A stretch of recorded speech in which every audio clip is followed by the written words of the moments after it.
imtihonlarda juda ko'p tushayotgan Chalpaklar va Chalpaklar mamlakati. Dastlab e'tibor berib qarang. Chalpaklar yoki Chalpaklar mamlakati. Bu asarning qahramonlari, mazmuni va g'oyasi. O'zi bilinyaptiki, Chalpaklar va Chalpaklar mamlakati. Chalpakni bilamiz, kimlar? Asosan laganbardorlar Chalpakcha olinadi. Shu badiiy asar yuzasidan bularni bir chekkadan aytib o'tamiz. Mana qarang, Erkin A'zamning Chalpaklar yoki Chalpaklar mamlakati qissasi satirik yo'nalishda yozilgan bo'lib, unda jamiyatdagi ko'r-ko'rona maqtov, mansabparastlik va ikkiyuzlamachilik keskin tanqid ostiga olinadi. Asar kulgili voqealar orqali juda achchiq haqiqatni ochib beradi. Asarning markaziy qahramonlari bir chekkadan aytib ketamiz. Hikoyachi, ya'ni kuzatuvchi obraz. Bu obraz asar voqealari uning nigohi orqali aytib beriladi va u Chalpaklar mamlakatidagi g'alati tartibsizliklarni kuzatadi va o'quvchini shu muhit bilan tanishtira boshlaydi. Ikkinchisi, rahbar, ya'ni mansabdor shaxs. Bu obrazlar jamiyatdagi ko'r-ko'rona maqtov, laganbardorlikni ifodalaydi. Ular haqiqatni emas, maqtovni yaxshi ko'radigan obraz sifatida gavdalanadi. Uchinchi obrazimiz Chapakchilar, ya'ni jamiyatdagi eng muhim kasb egalari. Ularning vazifasi har qanday holatda ham qarsak chalish va qarsak chalishdan iborat bo'ladi. Bu obrazlar laganbardorlik ramzi hisoblanadi. Demak, sizda asardan laganbardorlik ramzi berilgan obrazlar qatorini toping desa, Chapakchilar deb aytib o'tamiz. Oddiy xalq vakillari tizimga moslashib yashashga majbur bo'lgan qatlam timsoli. Voqealarning ketishi, ya'ni voqealar rivoji.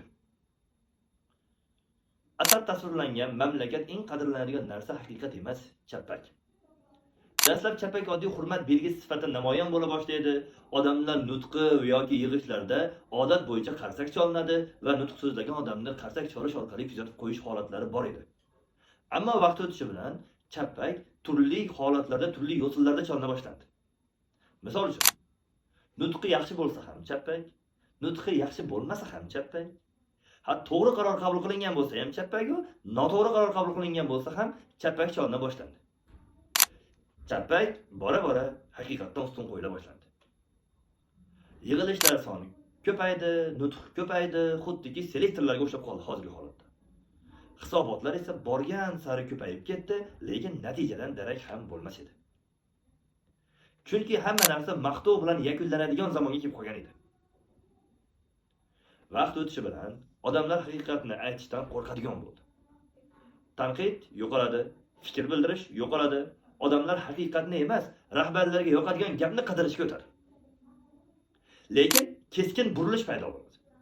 Chalpak jamiyat hayotining eng muhim mezoniga aylandi. Kim ko'proq Chalpak chalsa, shunchalik yaxshi xodim bo'ladi va shunchalik yuqori lavozimga ko'tarila boshlanadi. Natija, ish emas, ishda ko'rinish muhim.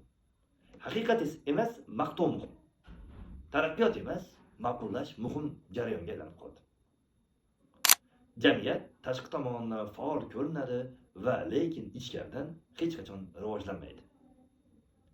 Asarning chuqur g'oyasi. Asardagi asosiy g'oyalar nimalardan iborat? Ko'rib o'tamiz. Muallif eng xavfli ijtimoiy illatlarni ko'rsatadi. Laganbardorlik bu jamiyatni yemiradi. Chunki u Chalpak ko'paygan sari tanqid yo'qoladi deydi, mas'uliyat yo'qoladi deydi, haqiqat yo'qoladi deydi, rivojlanish yo'qoladi deb aytadi. Bu barchasi afsuski to'g'ri emas. Odamlar haqiqatni aytmaydigan jamiyatdan asta-sekin o'zini aldashni boshlaydi. Ya'ni o'zini aldab yashashni boshlaydi odamlar. Eng katta fojia esa hamma narsani biladi, lekin hech kim uni ko'rmaydi va aytmaydi. Afsuski, bu hammasi laganbardorlikka olib kelib, jamiyatning tanazzulga, yuz tushishiga sabab bo'ladi. Xulosa. Bu asar kulgili satira emas, bu ogohlantirish. Chalpak ko'paygan joyda haqiqat yo'qolishi haqida ogohlantirish, haqiqat yo'qolgan joyda esa jamiyat manqurtlashib borishi haqidagi ogohlantirish hisoblanadi. Shu Chalpaklar va Chalpaklar mamlakati asarining nasriy bayoni hisoblanadi. Boshqa barcha badiiy asarlarni tahlilini bilmoqchi bo'lsangiz, Instagram sahifamizga obuna bo'ling. Barcha badiiy asarlar tahlili birma-bir qilib chiqilmoqda. Sog' bo'ling, salomat bo'ling. Sizlar bilan Abdusaid Abdupattayev.